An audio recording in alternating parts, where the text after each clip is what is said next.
नमस्कार प्यारे बच्चों। आज जो हम फाइलम पढ़ेंगे उसका नाम है ऑर्थोपोडा। ऑर्थो के नाम से ही पता चलता है। ऑर्थो का मतलब क्या होता है? जॉइंटेड अपेंडेजेज यानी संधि युक्त उपांग। ठीक है, तो जिनमें संधि युक्त उपांग पाए जाते हैं वो सारी सारी किस में आएंगे? ऑर्थोपोडा के अंतर्गत आएंगे। अब तक जितने भी डिस्कवर किए जा चुके एनिमल में से 75% एनिमल बिलोंग करते हैं किसको? ऑर्थोपोडा को। तभी तो इसको सबसे लार्जेस्ट फाइलम कहा जाता है। सबसे बड़ा फाइलम किसको कहा जाता है? ऑर्थोपोडा को कहा जाता है, तभी कहा जाता है ना। इनके शरीर पर बाह्य कंकाल पाया जाता है जो किसका बना होता है?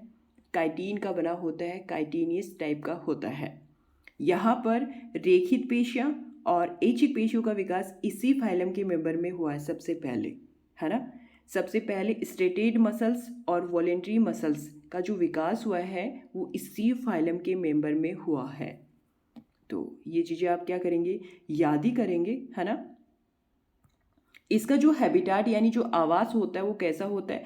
टेरेस्ट्रियल होता है यानी स्थलीय होता है, फ्री लिविंग यानी मुक्त जीवी होता है, एक्वाटिक और एक्वाटिक में भी आपको फ्रेश वाटर में भी मिल जाएंगे और साथ में ही मैराइन वाटर में भी मिल जाएंगे।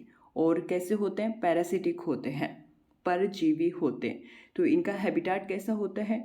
टेरेस्ट्रियल होता है, फ्री लिविंग होता है, एक्वाटिक होता है। एक्वाटिक में भी आपको फ्रेश वाटर में मिल जाएंगे या फिर मैराइन वाटर में भी मिल जाएंगे। साथ में कैसा होता है? पैरासिटिक भी होता है।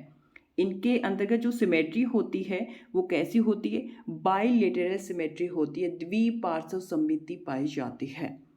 यहाँ पर जो शरीर संगठन होता है वो कैसा होता है? अंग तंत्र प्रकार का शरीर संगठन देखने को मिलता है। किसकी बात कर रहे हैं? ऑर्थोपोडन्स की बात कर रहे हैं। ठीक है, तो वहाँ पर बॉडी ऑर्गेनाइजेशन कैसा होता है? ऑर्गन सिस्टम लेवल का होता है। यहाँ पर जो जर्म लेयर होती हैं वो 3 जर्म लेयर यहाँ पर प्रेजेंट होती हैं। ट्रिप्लोब्लास्टिक यानी त्रिकोरकी होते हैं।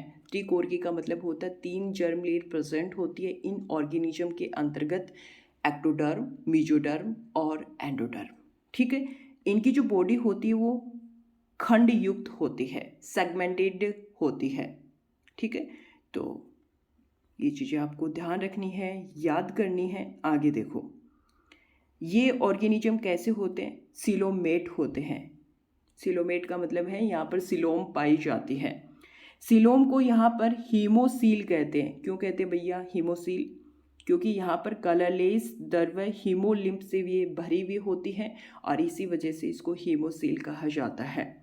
यहाँ पर जो डाइजेस्टिव सिस्टम होता है वो कैसा होता है? कंप्लीट होता है। माउथ वाले जो पार्ट होते हैं यानी जो मुखांग होते हैं वो काटने और चबाने वाले होते हैं। उदाहरण कॉकरोच।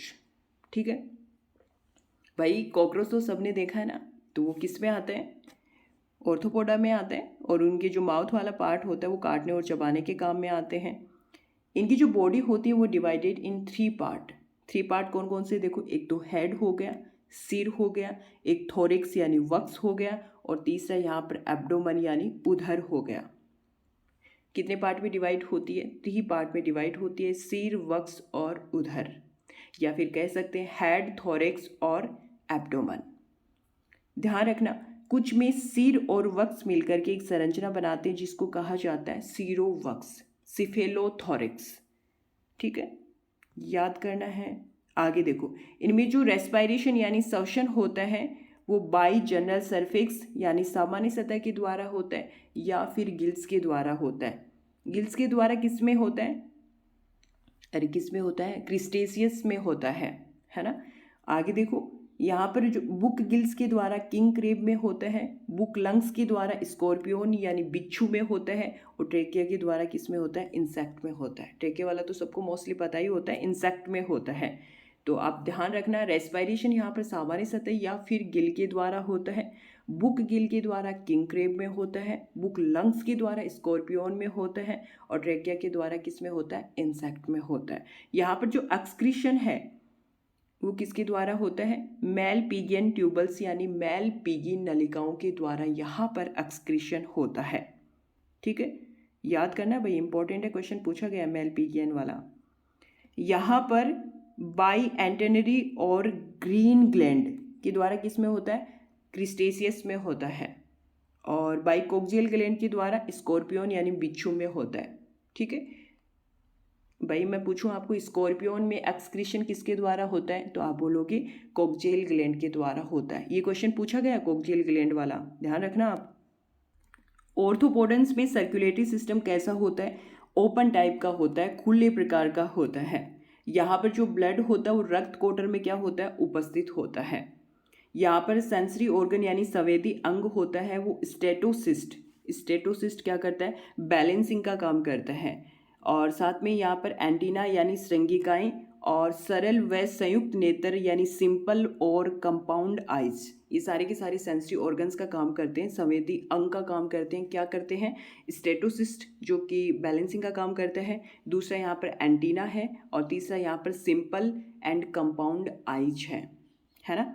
आगे देखो, यहाँ पर जो नर्वस सिस्टम होता है, नर्वस सिस्टम में आपको नर्व रिंग यानी तंत्रिका वलय और double ventral nerve cord with ganglia गुच्छक युक्त दोहरी अधरीय तंत्रिका रज्जु मिलकर के क्या करती है, नर्वस सिस्टम का यहाँ पर निर्माण करती है। आगे देखो, ये जो ऑर्थोपोडेंस हैं ये कैसे होते हैं, एक लिंगी होते हैं। एक लिंगी का मतलब ये होता है कि मेल और फीमेल यहाँ पर क्या होते हैं, सेपरेट होते हैं। अब सेपरेट होते हैं तो फर्टिलाइजेशन कैसा होगा, इंटरनल होगा, है ना भाई। मेल और फीमेल जब सेपरेट होते हैं तो फर्टिलाइजेशन कैसा होता है, इंटरनल होते हैं। जब एक साथ होते हैं भाई, हर्मोफ्रोडाइट होते हैं, तब वो एक्सटर्नल होता है फर्टिलाइजेशन, ठीक है ना। यहाँ पर एक्सक्रीटरी प्रोडक्ट क्या होता है, अमोनिया होता है और यूरिक एसिड होता है। अमोनिया जो एक्सक्रीटरी प्रोडक्ट होगा वो जलीय जीवों में होता है, और यूरिक एसिड होता है वो किस में होता है, टेरेस्ट्रियल जीवों में होता है। ये ओविपोरस होते हैं, अंडज देते हैं, अंडे देते हैं, कॉकरोच वगैरह क्या देते हैं, अरे अंडे ही तो देते हैं। यहाँ पर जो डेवलपमेंट होता है वो कैसा होता है, डायरेक्ट होता है और इनडायरेक्ट होता है। डायरेक्ट का मतलब होता है लार्वा क्या होता है, अब्सेंट होता है, और इनडायरेक्ट का मतलब है यहाँ पर लार्वा क्या होता है, प्रेजेंट होता है। यहाँ पर जो लार्वा देखने को मिलेंगे आपको, जोइया मिलेगा, मेटाजोइया मिलेगा, एक और लिखना यहाँ पर नोप्लियस लार्वा मिलेगा, ठीक है। तो जोइया, मेटाजोइया और नोप्लियस लार्वा आपको देखने को मिलेंगी किसमें, ऑर्थोपोडेंस में। तो यहाँ पर ऑर्थोपोडा फाइलम की जनरल कैरेक्टर क्या होते हैं, कंप्लीट होते हैं। आगे वाली क्लास में इसके क्लासिफिकेशन देखेंगे और कुछ ऑर्थोपोडेंस का इकोनॉमिक इंपॉर्टेंस भी देखेंगे, ठीक है। तो इस वीडियो लेक्चर में इतना ही, फिर मिलेंगे एक नए वीडियो लेक्चर के साथ में, तब तक के लिए जय हिंद, जय भारत।